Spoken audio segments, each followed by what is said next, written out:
Kemudian Allah menyebutkan beberapa sifat yang akan Allah tanamkan kepada orang yang dicintai oleh Allah. Mereka mencintai orang mukmin. Mereka bersikap tegas kepada orang kafir. Ya, mereka berjihad di jalan Allah dengan jihad yang sungguh-sungguh. Dan mereka orang-orang yang dicintai oleh Allah Tabaraka wa Ta'ala tidak takut celaan orang-orang yang mencela.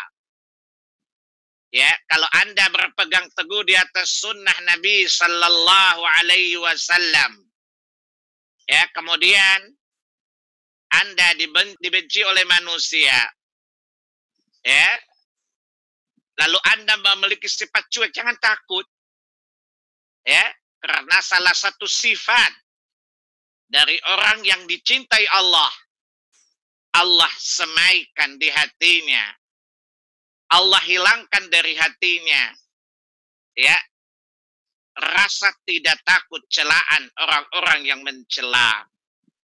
Ketika Anda berpegang teguh di atas agama Anda istiqamah di atasnya dengan pemahaman yang benar, kemudian Anda mendapatkan tuduhan atau stigma, ya, radikalis, teroris, ekstremis, dan segala isme-isme yang lain, Allah hilangkan dari hati Anda, tidak ciut dengan kata-kata semacam itu.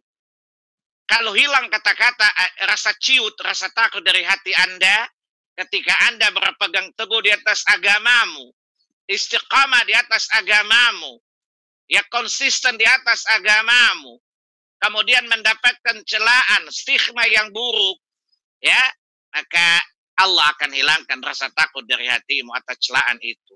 Biasa aja, pede aja kali, kata orang-orang. Coba antum lihat beberapa ciri yang disebutkan Allah Tabaraka wa Ta'ala, orang-orang yang dicintainya. Di surat 5 Al-Ma'idah. Saya ulangi surat 5, surat Al-Ma'idah. Ayat yang ke-54. Ya ayyuhalladzina amanu, wahai orang-orang yang beriman. May yartadda minkum an dinih.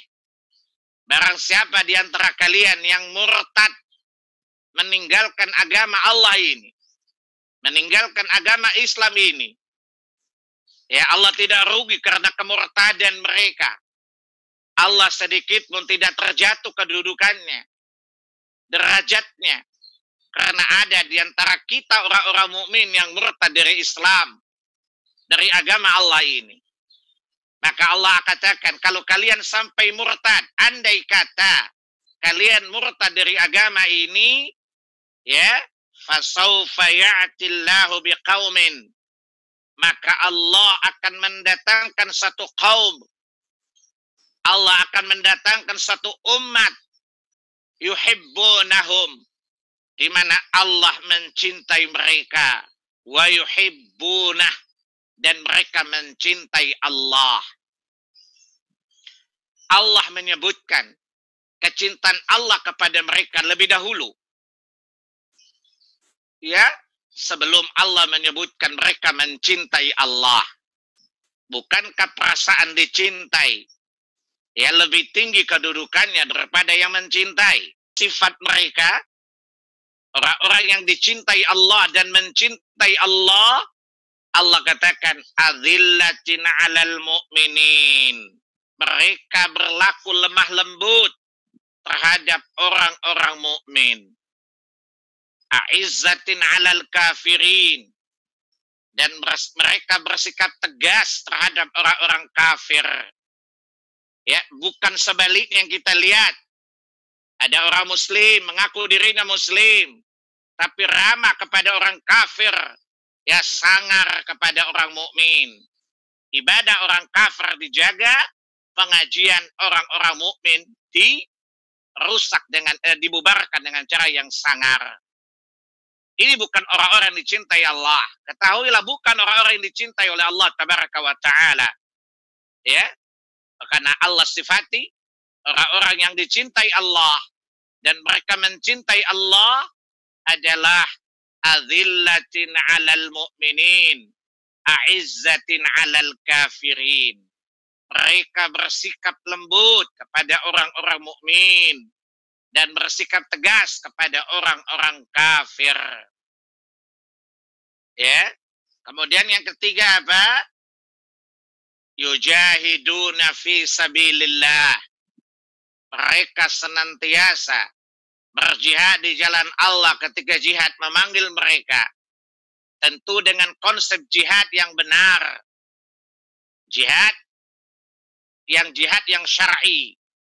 Jihad yang dibenarkan oleh dalil-dalil syar'i. Bukan jihad berdasarkan interpretasi ya manusia masing-masing. Kemudian yang terakhir, sifat yang Allah semaikan di hati orang-orang yang Allah cintai mereka dan mereka mencintai Allah adalah la yakhafuna laumata laim. Mereka orang-orang yang dicintai Allah dan mencintai Allah, tidak ada ketakutan di hati mereka, tidak takut celaan orang-orang yang mencela, tidak peduli dengan sinisme, tidak peduli dengan tuduhan, selama dia di atas kebenaran. Ketika dia berpegang teguh di atas agamanya, lalu dia dibenci oleh manusia, lalu dia tidak disukai oleh manusia, lalu dia mendapatkan bulian dari manusia, dia sama sekali tidak peduli, karena tidak ada lagi rasa takut. Rasa takut telah hilang karena besarnya rasa cintanya kepada Allah. Rasa besar cintanya kepada Allah telah menghilangkan rasa takut dari hatinya terhadap celaan-celaan orang-orang yang suka mencela. Kadang-kadang mereka mencela atas nama agama. Ketika Anda berpegang di atas sunnah, berusaha menghidupkan sunnah, ya memberantas kebid'ahan, membersihkan kesyirikan, maka Anda dibersihkan dengan Wahabi. Ini adalah bentuk celaan, tapi jangan pernah takut, ya, karena rasa cintamu kepada Allah menuntutmu untuk menegakkan kebenaran. Rasa cintamu kepada Allah menuntutmu untuk tidak ragu menegakkan kebenaran. Berpegang teguh di atas Quran dan sunnah, tidak ragu menempuh jalan salafus salih, yaitu para sahabat. Karena mereka adalah orang-orang yang lebih dahulu dibenci oleh orang-orang kafir, dibenci oleh orang-orang munafik, dibenci oleh orang-orang fasik. Tapi para sahabat tegar di atas jalan din, di atas jalan agama, dan mereka tidak peduli celaan orang-orang mencela. Ya, pepatah mengatakan anjing menggonggong, kafilah tetap berlalu. Para pencela itu adalah dalam pepatah tadi anjing, ya. Kicauan mereka, ciutan mereka, bulian mereka itu bagikan gonggongan anjing. Dan orang-orang berpegang teguh di atas agama adalah kafilah. Kafilah yang menapaki jalan kebenaran. Kafilah yang sedang menelusuri jalan menuju jannah. Maka dia tidak peduli ketika konsentrasinya ingin bertemu dengan sang pencinta Allah Tabaraka wa Ta'ala. Maka tidak ada rasa takut, tidak ada rasa khawatir, ya, tidak ada rasa gelisah ketika dia dicela oleh orang-orang yang mencela. Itulah beberapa sifat dari orang-orang yang dicintai oleh Allah Tabaraka wa Ta'ala. Penulis dalam buku ini menjelaskan